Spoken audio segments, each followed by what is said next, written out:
Stop copying the West, Asian game devs. This is something that Masahiro Sakurai said. Actually, it's more of you know, something he was being interviewed on, at the Art Encouragement Prize from Japanese government agency. But actually, I've been watching this guy, so let's get into it, right? So don't follow the West. That's my interpretation of it, right?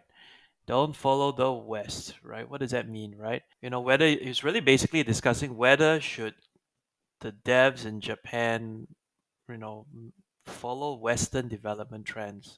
So it's good to follow trends, but here's the problem. Right? You see, so many developers, like I think Square Enix, Capcom, they follow the what do you call it, Western development trends, saying that it may be good, because it's at the art encouragement prize by the government agency. It may not be good to follow such trends because while it's good to have like Western design aesthetics and design systems and gameplay, kind of loses the core of what makes the Japanese developers interesting, with their wacky gameplay and all that. Most people are driven by the desire, I believe, to make games, right? They want to make games that entertain, and maybe share a bit of their culture, right? So that's a bit of the problem. Recently, we have games like, I think, Assassin's Creed Shadows. It's a very Western take on a Japanese style game. I believe that a lot of the success that the Japanese, and to some extent Asia actually follows a bit of Japan, the anime style, they're successful in the West for their own,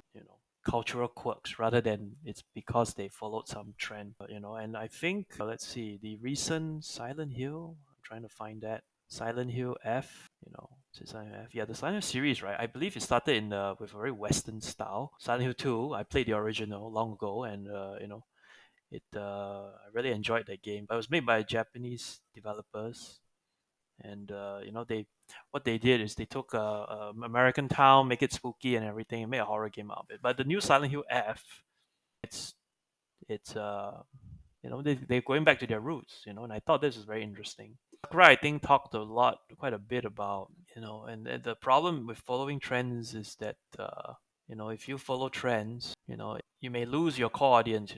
Yeah, do not try to mold your creation to fit a foreign mold, right? That's the thing, And already with like what's that thing called? I think Assassin's Creed. I think some of the Capcom games they try to do that for Resident Evil. That's cool, and I really enjoy those. But sometimes you see games like that came out of the Japanese game studio, the Astrobot Studio.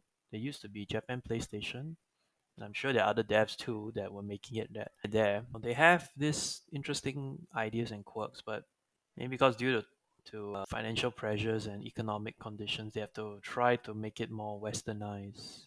Yeah, you should make games that you like rather than just fitting into a mold, right? Because the original ideas and vision may be different, right? Maybe, if you can't please, if it's gonna be the original idea, let's say you make for Asian audience, right? It's gonna be different when you make it for a Western audience. Yeah, this is a very good, I think, advice and reminder, more of an encouragement, the way I read it, although I started off it being like, hey, stop copying the West, right? Yeah, it's true. A lot of people don't like the West now, but yeah, I think it's something to consider, like what game you're making for what audience, and if we can make a game that somehow aligns back to your creative vision instead of just pandering to that. I think you should look at trends. I think he's trying to say that don't rule out, don't just throw away all the trends, but take a look back at what your original idea is and come back and see, bring back that creative vision back to life, right? What you were trying to do, what you're trying to make. Take out that unique idea and slowly protect it instead of pandering to whatever trends. I think that's what he was trying to get at, right? So yeah. So anyway, hope you enjoyed this short thing. I'll link the articles all below, and yeah, we'll make it. Hopefully, if you're making a game now, try to inject a little bit of that culture, inject that culture. If you're making your own little ideas, your own culture, and try to protect that from all the trends coming out, all the whatever whatever the current trend is. I think this is a very common problem that a lot of creators will face, that they have to, yeah, put it in there, yeah. Anyway, thanks for listening. See you in the next episode.